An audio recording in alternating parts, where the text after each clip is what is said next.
Boa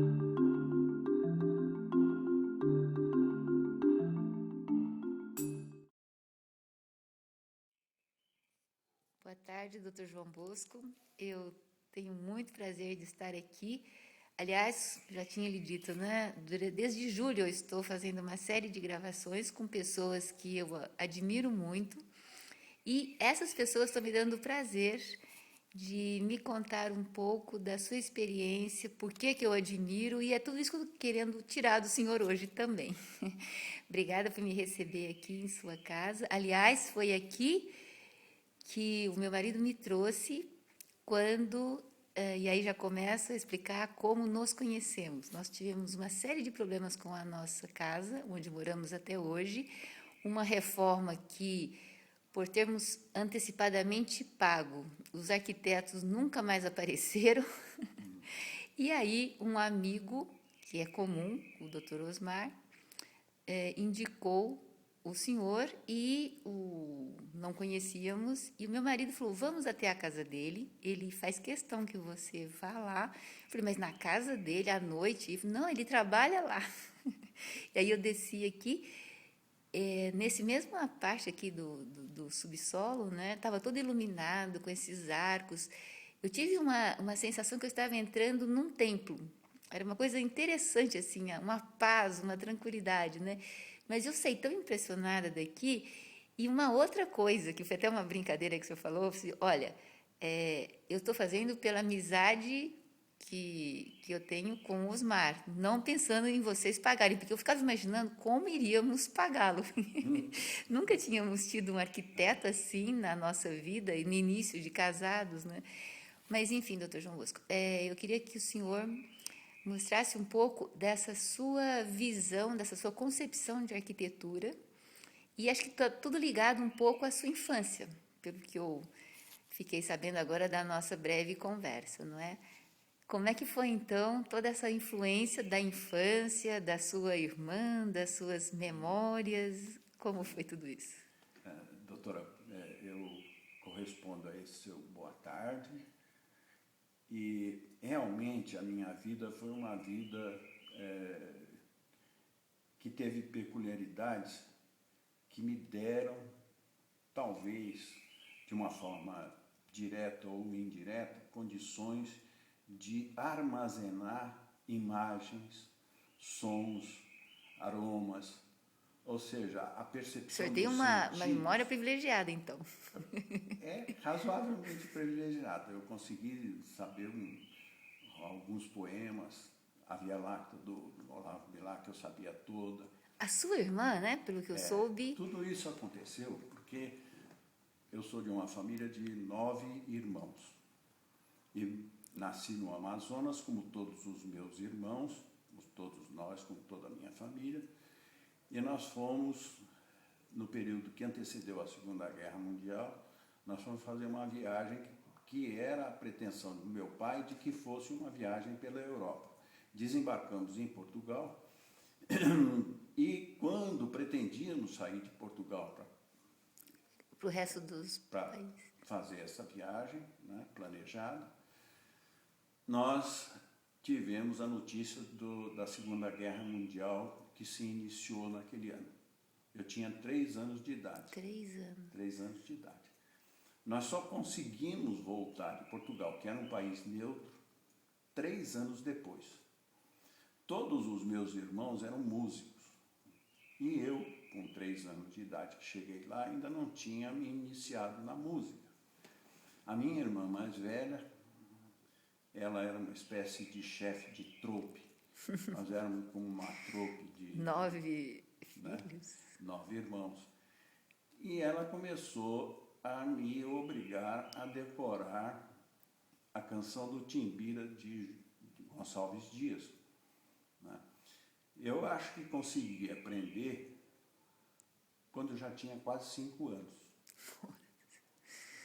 E foi muito interessante porque eu aprendi a decorar, Eu não evidentemente. sabia, porque até hoje o senhor tem na memória os poemas. ou a Sempre o canção senhor do está Timbira, lembrando algum trecho de algum poema. de algum poema. É No por meio conta da desta. tábua, menos vetores, cercado de tronco, coberto de flores. É Né? da época da infância. A vida é um combate que aos fracos abate e aos bravos e aos fortes só pode exaltar. Né?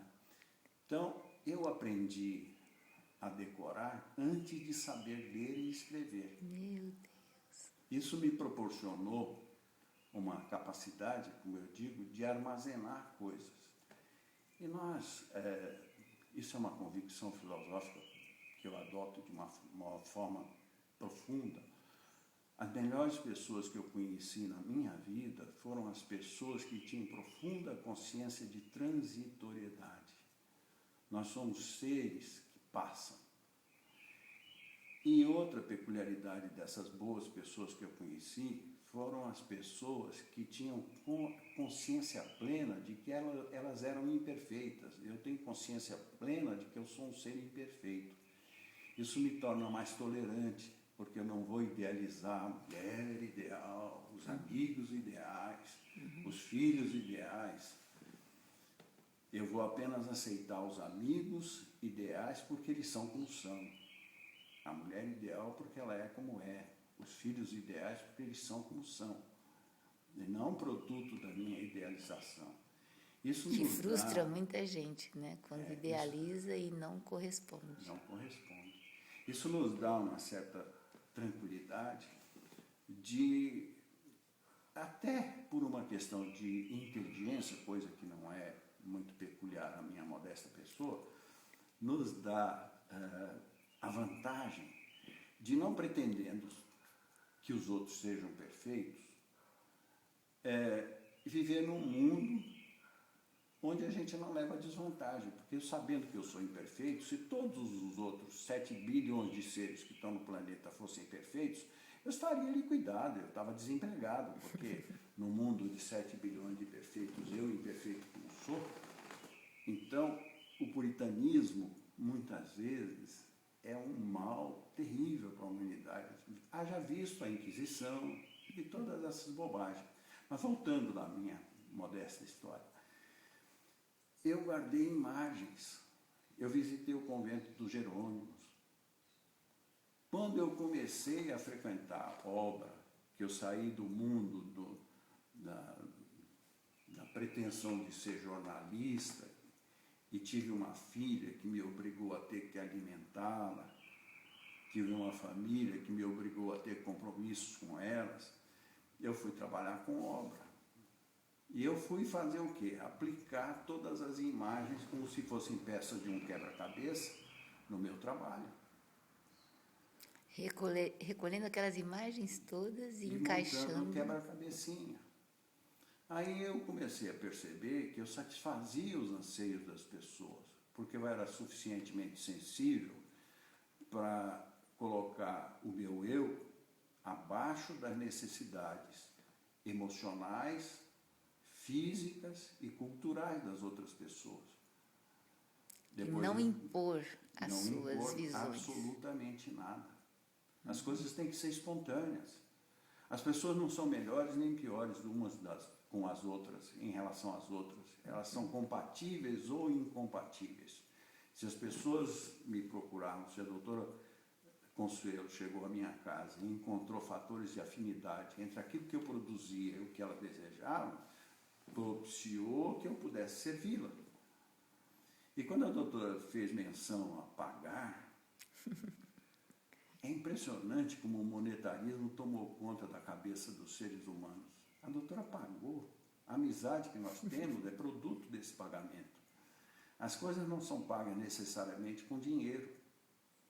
Infelizmente, eu não sou melhor do que ninguém, nem sou puritano, muito pelo contrário, eu prego o antipuritanismo. Mas, infelizmente, as pessoas estão se deixando dominar muito por umas notinhas pintadas, carimbadas, que não têm valor nenhum. Na realidade, não é isso que vale. Olha, algumas conversas me impressionaram demais. Primeiro, essa cultura que o senhor tem e de citar e lembrar dos versos. Esta já era uma característica, eu não sabia que era de tão tenra idade, né? Esta sua facilidade para decorar, até obrigada pela irmã. Mas eu gostaria que você me explicasse, também me impressionou muito a casa de praia em Barra do Una que fica no início de uma encosta, não é? E Exatamente. que não existia parede internamente, existia na frente da casa quadriculados de vidro, né? Uns vidros quadriculados. E quando eu perguntei, a sua explicação foi essa. A Graziella, que é a sua esposa, né? Da cozinha pode avistar o mar e todo fragmentado, né? Eu fiquei Exatamente. muito impressionada. Eu queria que explicasse um pouquinho também essa sua visão. Agora sim, existem os lofts que não tem mais divisão interna, né? Mas na época não era comum, e o senhor já usava esses conceitos, né? De não ter divisão interna. Exatamente. Já isso há uns 40 e poucos anos. Eu cheguei lá em Juqueí, na encosta de uma montanha de Ah, era Juqueí, preservação não ambiental. era Barra do Una, não, era Não, Juqueí. era Juqueí, era Juqueí. Juqueí, na encosta de uma montanha. Um E eu, verde maravilhoso no entorno, né? um lugar realmente muito bonito. E eu não quis deslocar nenhum tipo de mão de obra daqui de São Paulo para levar para lá. E conheci lá um sujeito fazendo muros de pedra. Então eu pedi a ele que fizesse exclusivamente pequenos cortes na montanha e inserisse esses muros de pedra como se fossem alavancas, para não haver deslizamento, para não ferir a crosta da terra. A superfície da terra é como a nossa pele. Se nós ferirmos a nossa pele, nós estaremos expondo o nosso organismo a bactérias, a infiltração a uma corrupção da nossa integridade biológica. Quanto menos intervenção, melhor. Intervenção melhor. Então eu fiz essas 3 alavancas, pus uma laje em cima, fiz uma sala nessa laje, e em cima dessa laje fiz 2 dormitórios.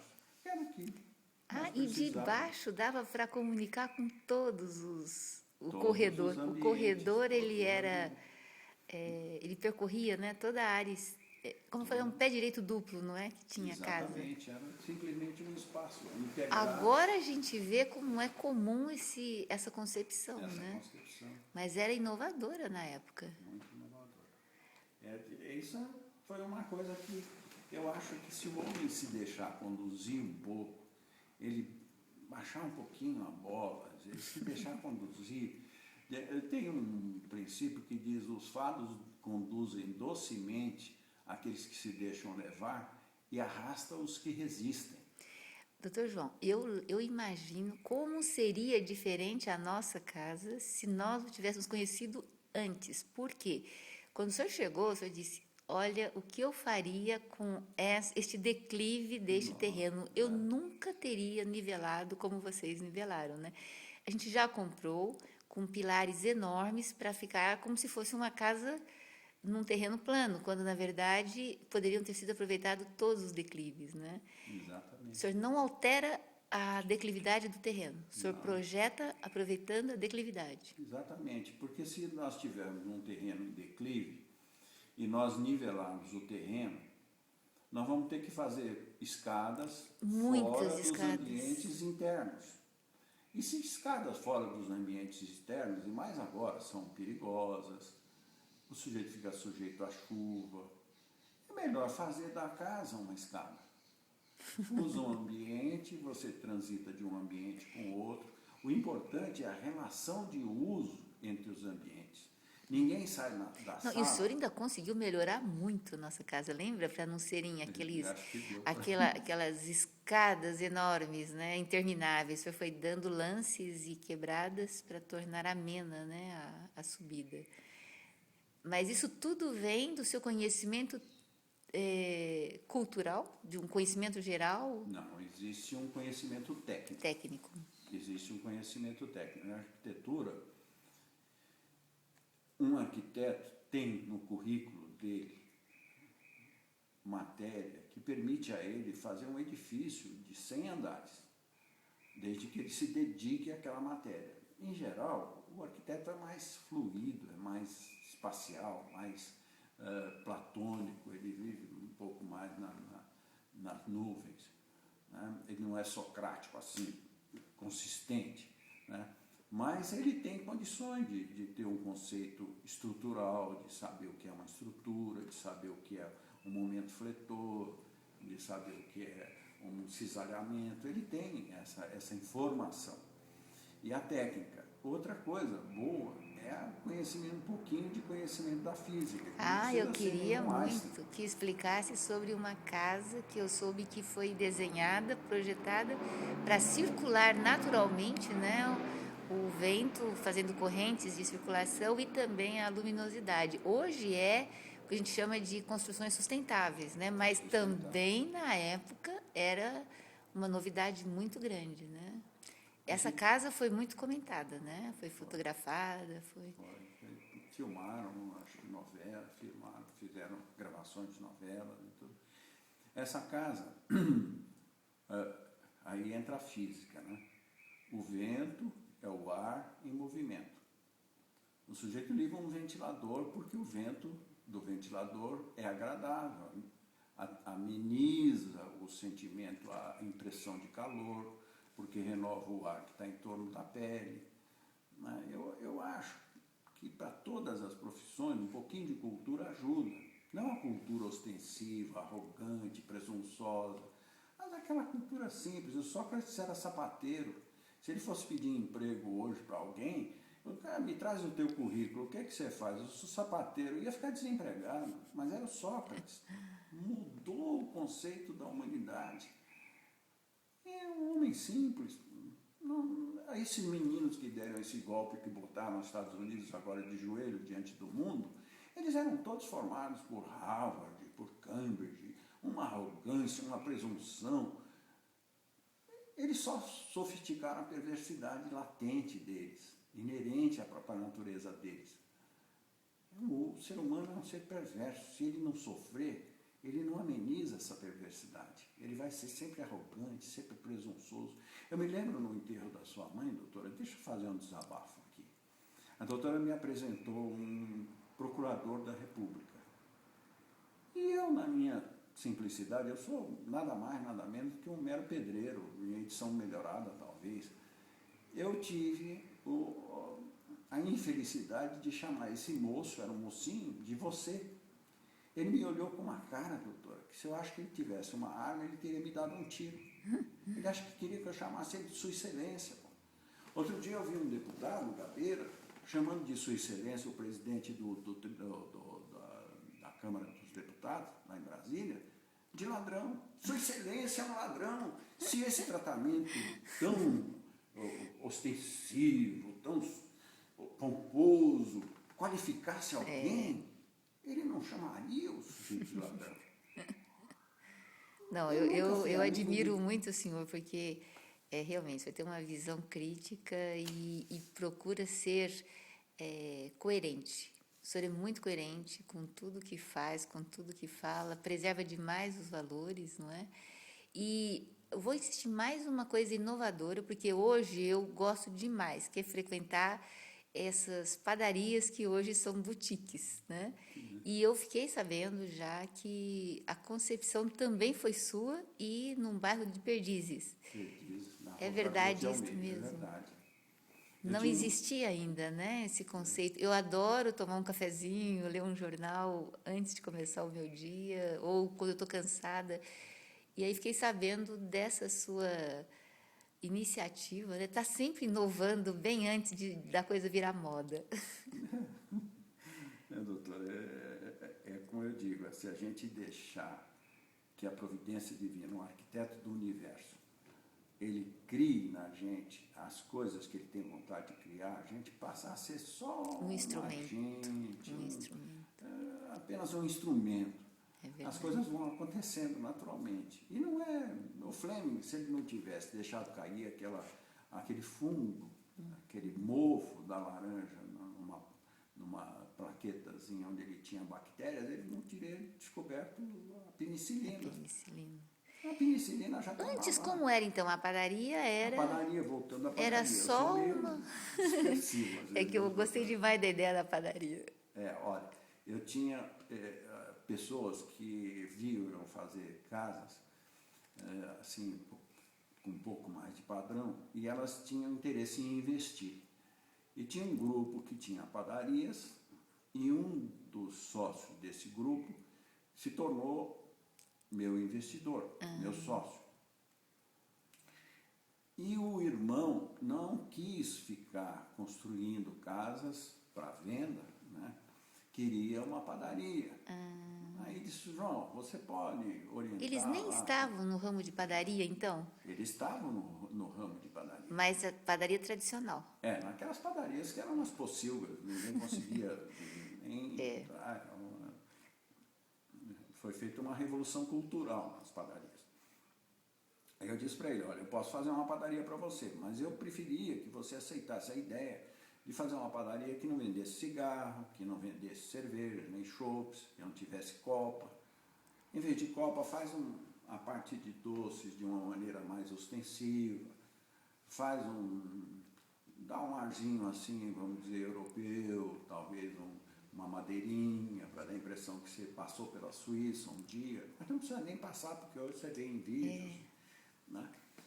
Aí nós fizemos uma padaria, construímos uma padaria que foi muito criticada na época, na Rua Cardoso de Almeida. Os padeiros iam lá e, isso aqui não vai dar em nada, isso aqui vocês estão perdendo tempo, então não vai vender cigarro? Não, não vai vender cigarro. Vai vender cigarro só em pacotes e tal. Mas depois a padaria... Isso era quando, mais ou menos, que ano? Acho que isso faz uns 40 anos. 40 mais ou menos, anos. em torno de 40 anos. Foi na Rua Cardoso de Almeida. E a padaria se transformou num grande sucesso. Hoje... Mesmo os padeiros que iam lá criticar, depois me convidaram para eu fazer algumas alterações nas padarias e tudo isso. Eu disse a eles que eu não fazia isso, que minha profissão, eu tinha me especializado em fazer casas. Né, residências e tudo isso, que eu gostava de conviver com as pessoas, que eu gostava de atuar como se eu fosse um alfaiate, não fazer as casas que eu queria fazer, mas eu fazia as casas que as pessoas precisavam que eu fizesse, sob todos os aspectos, até pelo lado subjetivo, pelo lado imaterial, pelo lado abstrato das pessoas. Nós temos coisas que são profundamente abstratas, elas não são tocáveis, não são tangenciáveis.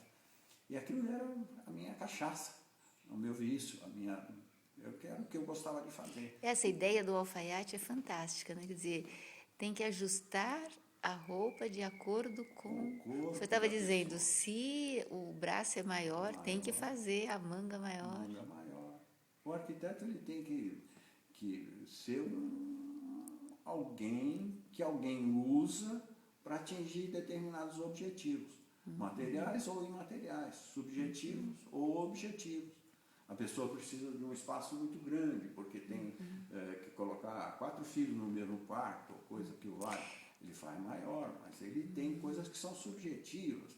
Se o filho gosta, por exemplo, de acordar tarde, ele pode deixar uma frestazinha de luz que, penetrando no quarto, não precise alguém gritar com ele, acorda. Ele já sabe que já tem a fresta. São coisinhas sutis, são coisinhas subjetivas. Né? Mas nós somos feitos assim, nós somos feitos de... Não, mas eu acho que esse grau de sensibilidade, como o senhor disse, já nasce com a pessoa, né? O senhor disse, já nasce a pessoa talhada para aquela para aquele seu dom natural, ela será bem-sucedida, né?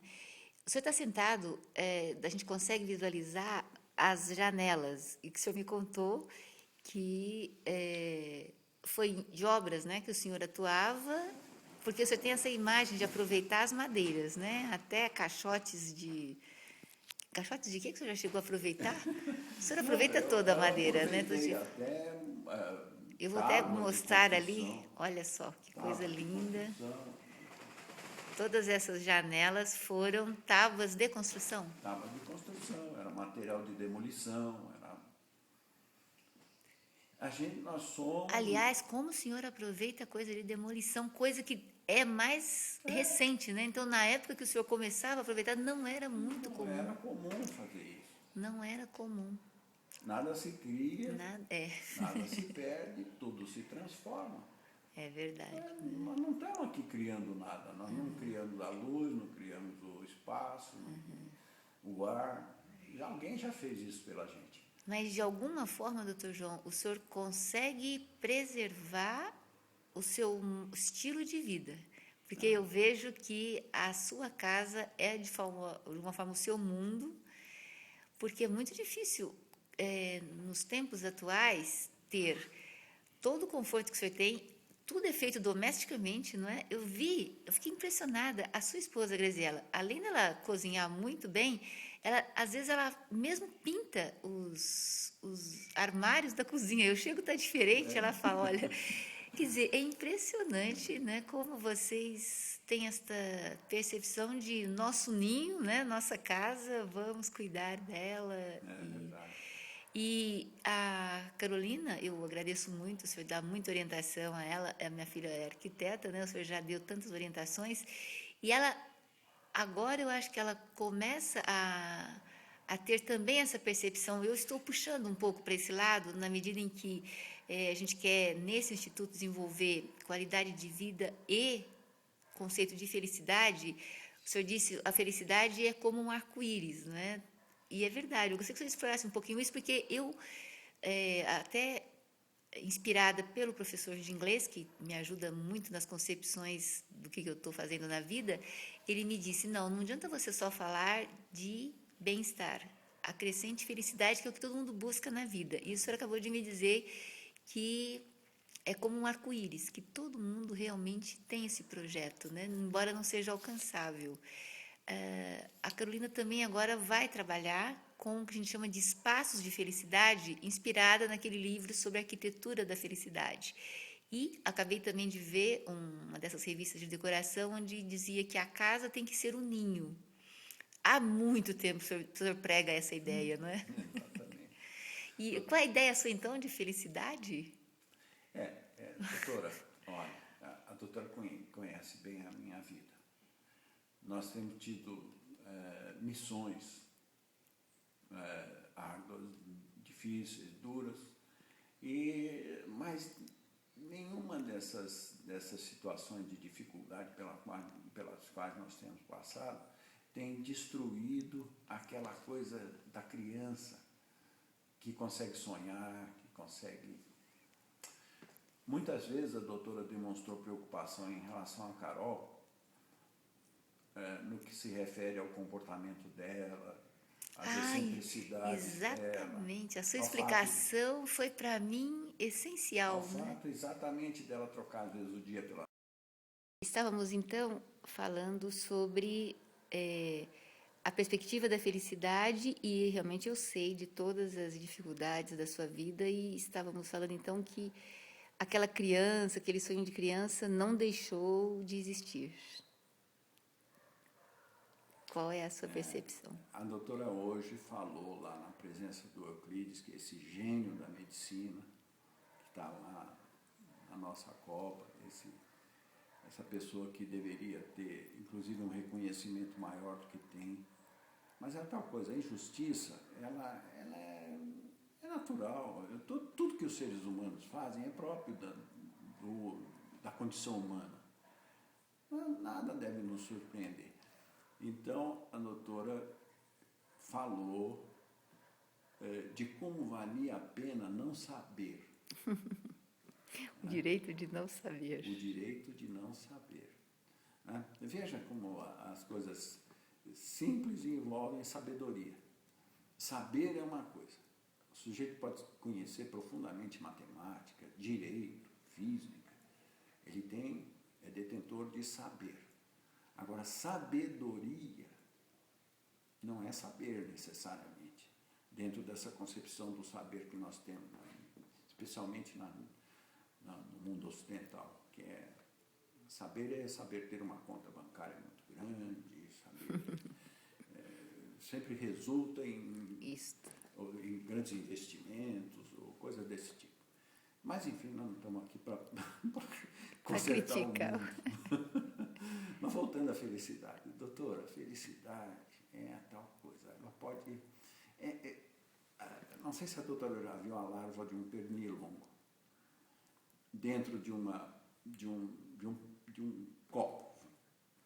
O pernilongo emerge, né? Vai lá no fundo do copo e fica lá, nada, etc. De vez em quando ele vem assim à tona e respira. E como se ele pegasse uma golfada de ar. Eu acho que a felicidade é alguma coisa assim. A gente vive imerso nessas tramas da vida, né? E de vez em quando a gente tem um momento assim de sublimação, de transcendência. A felicidade para mim é alguma coisa assim. Muito obrigada. E uma expressão que o senhor usou, né, quando eu expliquei o propósito do Instituto, o senhor disse, é a quadrilha do bem. É a quadrilha do bem. Porque realmente a gente está tentando reunir pessoas do bem. Acho que isso é fundamental, a gente, numa certa fase da vida, poder escolher com quem conviver, não é? Isso é uma sabedoria. Porque a gente só cresce, né? E também a gente encontra uma afinidade. Isso é muito gratificante, não é? Então eu tenho procurado resgatar todas essas pessoas com quem eu tenho uma empatia muito grande e de certa forma homenageá-las, ainda que de uma forma bastante simples, e acho que isso vai servir para muitas pessoas repensarem, refletirem, porque tem muita gente infeliz mesmo nesta vida, com tudo que a vida dá, ela não consegue se realizar. Então, esta junção de tantas pessoas neste blog e contando as suas experiências de vida é para dar um pouco de alento e opções de vida para as pessoas, né? Para elas verificarem como cada um constrói o seu caminho. Não existe nada que seja ortodoxo, não. Cada um tem que construir o seu caminho e saber que existe essa possibilidade de ser feliz, não é todo momento. Como o senhor diz, é um suspiro, é uma golfada, depois a gente carrega todo o peso das nossas atribuições, das nossas preocupações, não é?